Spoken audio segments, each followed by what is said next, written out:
We're going live, boys. Welcome into the SBR Betting Roundtable. Today's Wednesday, September 20th. We got a lot on the slate today. We got NFL, college football, doing a little MLB, also maybe some NHL, CFL. We'll see what Ian Cameron has in mind. A couple new segments for today's roundtable. But guys, let's just go around, maybe introduce yourselves. We got some of the best minds in the sports betting business. Let's start off with Ian Cameron from Canada.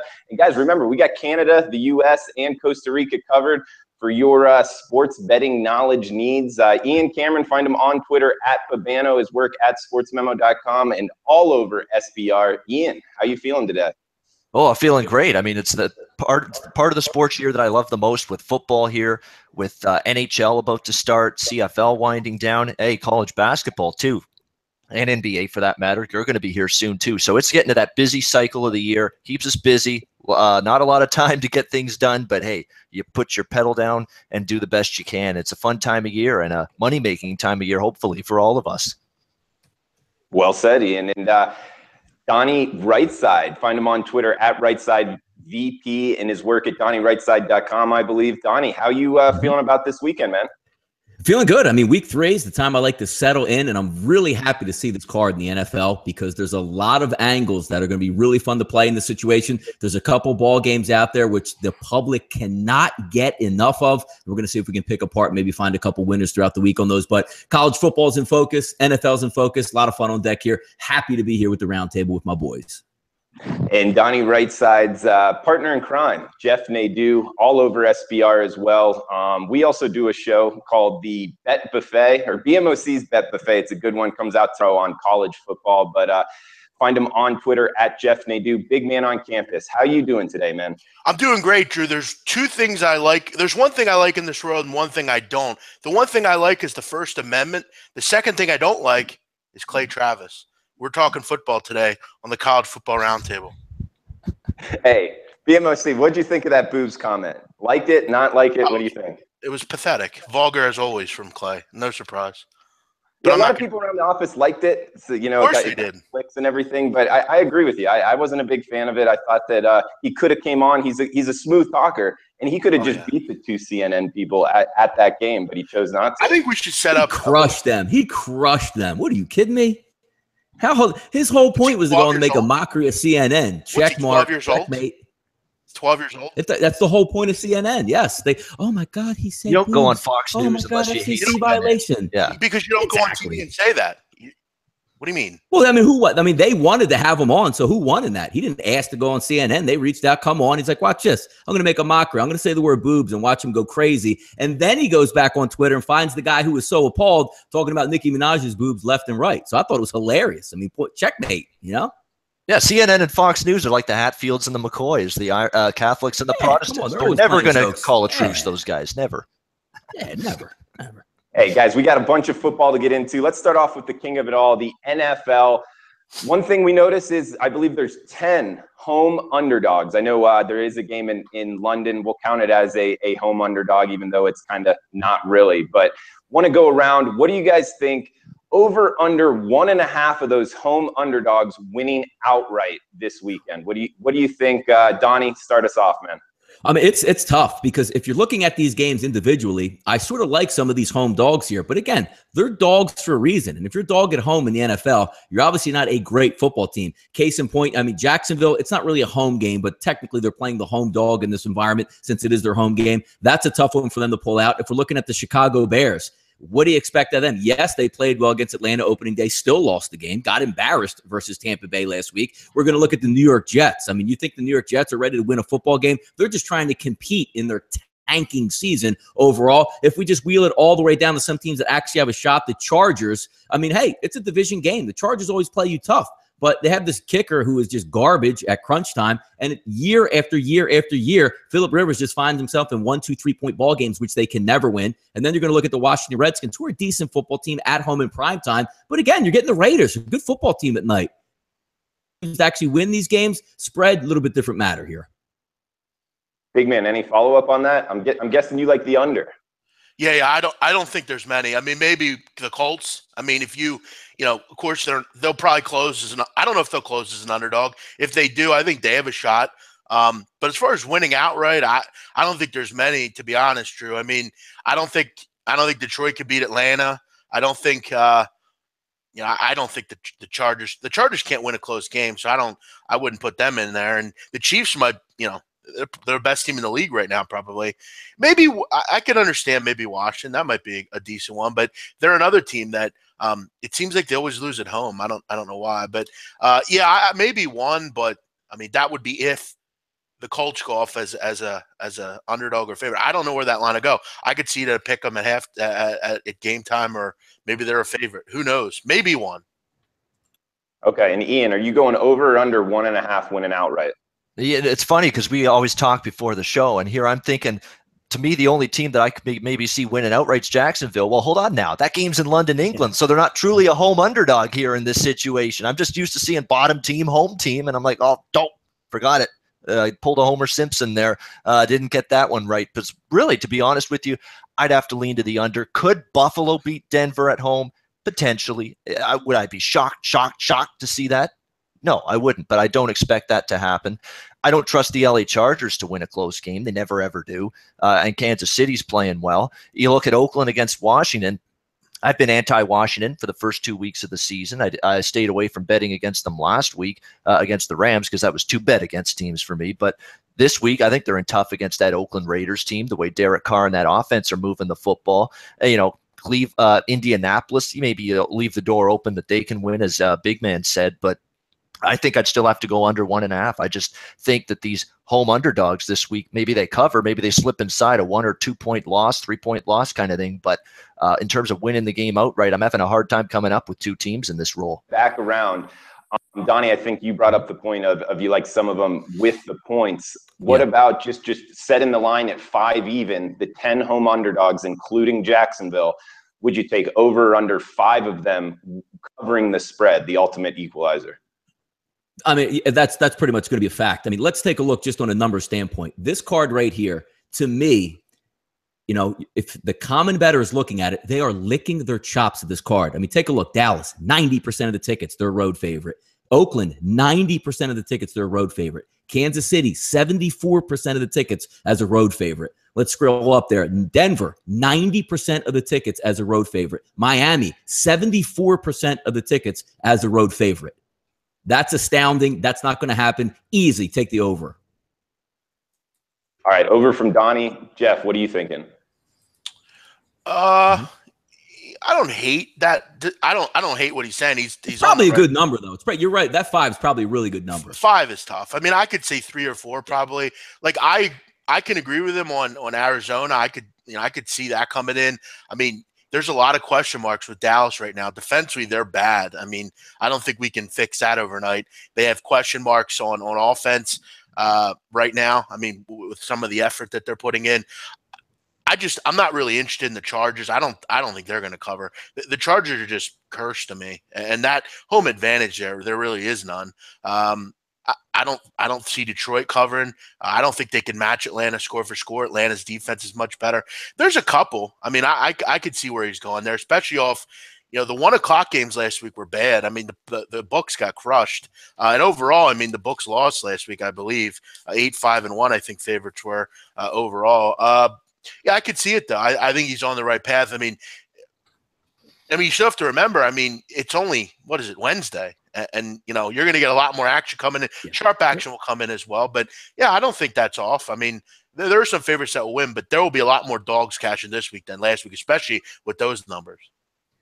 Okay, and Ian, last but not least, I set the number at 5 because Vegas or the odds makers are really good at what they do. So 5 of the 10 home underdogs, do you think over or under cover this spread? I'm going to still say under, maybe slightly. Maybe I could see 3 or 4 maybe cover, but I don't know about 5. It's going to be a situation where the problem is we've seen so much bad from so much of these teams, especially on the offensive side of the football. Look at Arizona. They've been borderline inept on the offensive side of the football. They've been terrible.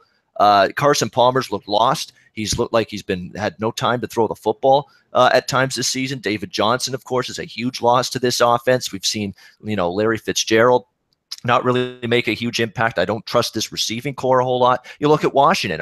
Is that defense going to get stops against the Oakland Raiders? I'm not sure. The LA Chargers never win a close game. Detroit's looked very good so far, but are you ready to take on this high-powered, potent Atlanta Falcons offense? That remains to be seen, at least in my mind. You look at Buffalo. Can you score enough points against Denver to even cover a number, let alone win the game? That's going to be the concern. I like that Bills defense. Sean McDermott's building a good defense there in Buffalo, but boy, they're nails on a chalkboard watching Tyrod Taylor and that offense try to move the ball and even pick up a damn first down against Carolina last week. That was an issue for them. The Jets actually, and Donnie made a good point on Morency's show last night. I think if you like the Jets in that game, you look first half, because second half they got blown out against Oakland. But in the first half, they were hanging around. They hung in it. And then obviously as the 60-minute game goes along, then you see teams like the Jets sort of get outmanned, outclassed, and people pull away from them like Oakland did last week. But Jets could be able to take advantage of a Miami team coming back from the West Coast, trying to get themselves settled. They actually went back to Miami following that game against the LA Chargers last week. Now they're going to be going to the New York and the Big Apple to take on the Jets after that. So to me, it's not the greatest of situational spots for Miami. Maybe because of that, the Jets cover first half. I don't know about full game. And then you look at Cleveland. I mean, Cleveland to me is still going to be, I think, a team that you can make money with as the season goes on. I just don't know if this is the week it's going to happen. I mean, we're talking about rare point spread air, rarefied point spread air to the nth degree with Cleveland here as a favorite. So I'm having a hard time, Drew, in terms of going over that 5 number in terms of ATS covers from these home underdogs. Also, Drew, I mean, I like one of the points one of the listeners made on Arizona. They unfortunately put all their eggs seemingly in one basket. They didn't address anything offensively in the draft. They have literally all their eggs in the David Johnson basket. They have a 34-year-old receiver in Larry Johnson and just role players really other than him. What do you really have on offense with this team? You have a quarterback who is old and turns the ball over constantly. I like their defense a lot, but Arizona's really hamstrung at this point now without David Johnson. They just don't have very much on offense other than him, and that's going to be trouble here. If they can play high-level defense this week, they might be in the game, but is Carson Palmer going to throw them out of it? Without David Johnson, I think long-term they're one team that you have to look at and say, the proverbial elf in the room, how do they score points? No, it's a great question, big man. And just to give everybody an update, we're talking NFL now, then going to talk a little MLB, and then on to the college football game. But guys, let's break down a little. You're talking about the Arizona-Dallas game, the Monday night game. I mean, a lot of people noticed that the Dallas Cowboys didn't really look good. Kind of, you could even say Ezekiel Elliott and crew kind of quit. So is this extra preparation for the Monday night game? Is this a buy low opportunity on the Dallas Cowboys, or would you go with the Arizona Cardinals, like you were saying, big man, right back at you? I want to, just because the spot just looks like, they're like one of the listeners saying, they're putting that wolf in sheep's clothing out there and saying, here, everyone, all you Dallas people, nation's team, take these 3 points. They're only laying 3 against Arizona. Come on, they're a loss. They can't lose. It's the question we raise every week in betting and gambling, and are we on the right side or not? And look, I want to think they probably, Dallas, come out here with a better performance. We have to remember Denver's a tough team to play defensively, especially at home. As far as quitting, I mean, I could hear it, but we have to remember that play with Ezekiel Elliott, I mean, he wasn't going to make the tackle. He was nowhere near it. It's a bad decision by him, but we all know he makes bad decisions. That's something you're going to have to live with if you're a Cowboy fan. He's just someone that makes bad decisions, and until he wakes up and mans up not only on the field but off, that's what you're going to get with him. And Dak, I mean, who knows?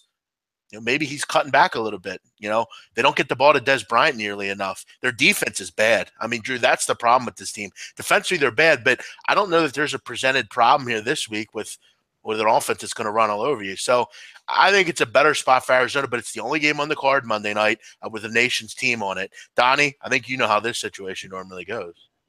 Yeah, no, I mean, if we're looking at 90%, just taking the toll, you're trying to build a case for Arizona. And why would you say, why are 90% lining up on this? Because, again, they threw it out there like red meat, -3, Dallas. Oh, my God, look how bad Arizona is. If we take a look at the game on its whole, Arizona actually matches up pretty well with the Dallas Cowboys. You're going to have a very good secondary. They're going to take Des Bryant out of the game. Des Bryant's really an overrated wide receiver. If you look at him over the past couple years, speed doesn't seem to be there anymore. Hands, distraction. He got paid. He got the big big contract. He's going up against a really good secondary, whether it's going to be the Honey Badger or Patrick Peterson locking him down. And also, if you're going to talk about controlling the running game, they have very good linebackers, very athletic linebackers.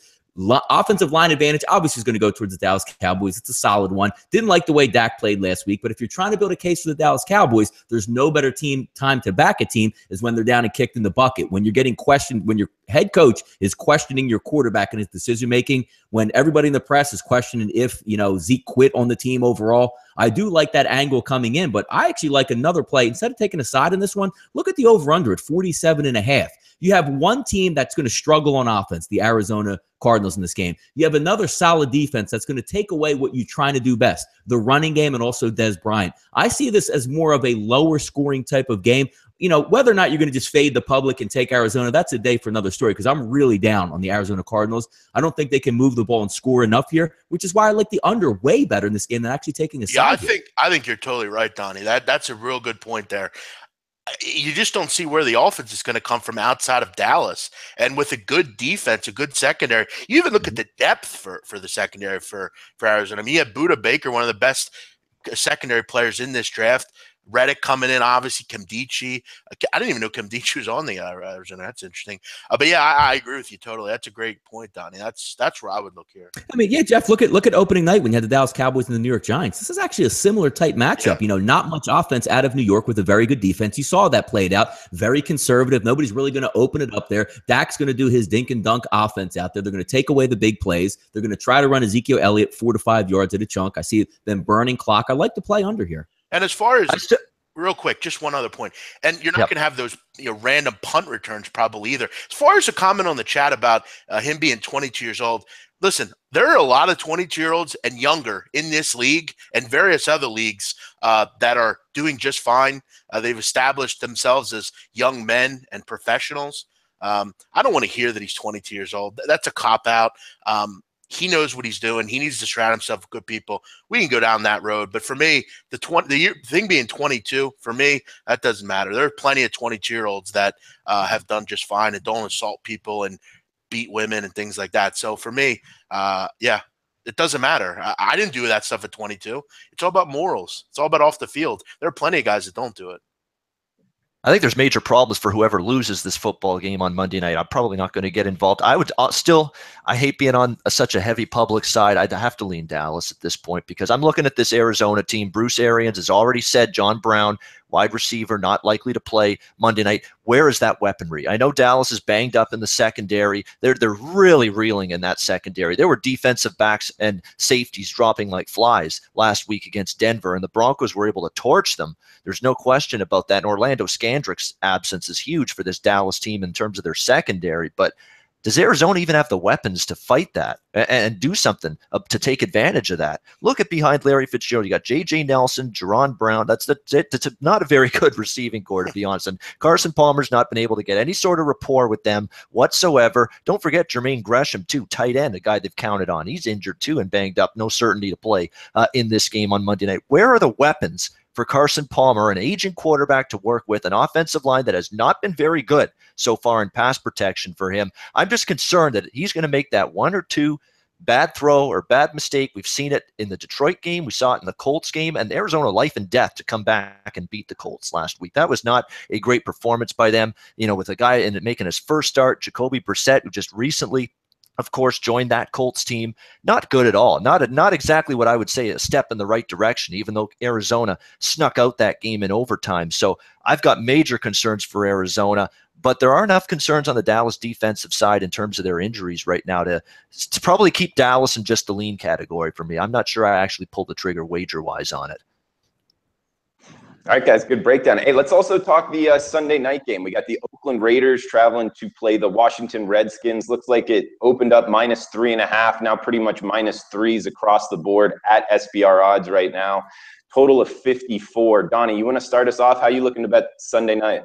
Yeah, a lot of this stuff is still in flux. I want to see the final injury reports coming out. Like, was Jordan Reed going to play in the football game? Same thing. I want to take a look at it. One of the cornerbacks there for Oakland, if he's going to be available. It looks really easy. I mean, let's be plain and simple. You have the Oakland Raiders, which, coming into I don't know why, over the summer, we did a lot of football shows, and I was high on the Raiders, thought they would get to 10 wins, but for some reason, supposedly smarter people were shouting that down, saying, oh man, Oakland, they got so lucky last year. They only had like plus 30 advantage in points on the whole season. They're due to regress in that. If you watch the first 2 games, a damn good football team. They beat a really good Tennessee football team on the road, came home and handled their business with ease against the New York Jets. It's going to be an interesting type of environment because I think the spread is about right. If you're looking at that 3.5 range, I think that's going to be a good deciding point on which way you want to lean. Because again, it's hard to win a football game at home.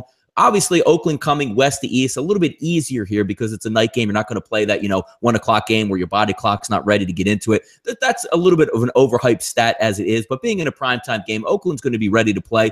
The one thing that I caution here is if you looked at opening day, the Eagles are a pretty good football team in the NFL. Washington Redskins should have beat the Philadelphia Eagles. Bad interception by Kirk Cousins under pressure, throws an interception. Game turns out of whack. Questionable call at the end of the game, which turned out to be a touchdown for the Eagles, which really ended the game. And then you take a look last week going out to play the Los Angeles Rams out on the West Coast. They dominated that football game for the most part, rushing for over 200 yards. They're a decent football here. So I think you're getting, a little bit of an overreaction saying how good Oakland is. And I do think Oakland's good, but the Washington Redskins aren't a bad football team. They should be able to hang around in this one. But again, just looking at it overall, 90% of the public on Oakland right now, when you look at the game, you really can't disagree because Oakland is the better football team. But once again, it's not about winning the game. It's about the point spread here. If you're getting 3.5, I think it might be worth a look for the Washington Redskins here. Yeah, and Big Man, they are traveling across country. So you agreeing with Donnie and saying maybe look towards the Redskins? No, I'm actually looking – I'm not saying I don't agree with him, but I'm looking more at the total. I mean, look, I get it might be square, but I don't really see – this kind of reminds me of – and it's kind of a random comparison, but that Memphis-UCLA game. I just don't see a lot of defense played in this game. I mean, Washington's giving up 270 yards passing per game over the first 2 games, and that was against the Rams and Eagles. Now, I give you the Eagles, but the Rams, not sure I get that. I think they're going to struggle here in this game to get stops. Oakland, if we feed anything from them, they have a little trouble defensively as well. I think if Washington can put up, 20 points in this game's going to go over. I look for Oakland to get into the 30s here. They're just a well-oiled machine on offense. And, I mean, I think if at any rate, a lot of us can agree, I don't know there's going to be a lot of defense played in this game. I know it looks pretty square, but 2 teams that love to throw the football, 2 teams that, Washington's not exactly built on the run. I know they had a lot of rushing yards last week, but they're not exactly built to run the football. I feel like they might abandon that a little bit. I think this is going to be a shootout. It's hard for me to not envision that. Last week with that Patriots-Saint game, it just kind of looked too good to be true. It ended up going over, and it wasn't. For me, I'm going to go that way here. I just don't think we see many stops in this game. Okay, Big Man. Hey, and I think there was a little issue with your mic. Not sure what's going on there, but hey, at Babano, Ian Cameron, any follow-up on what BMOC and Donnie were saying? Yeah, a little distortion there on Big Man's mic. I'm just no big deal. I'm sure it'll fix. But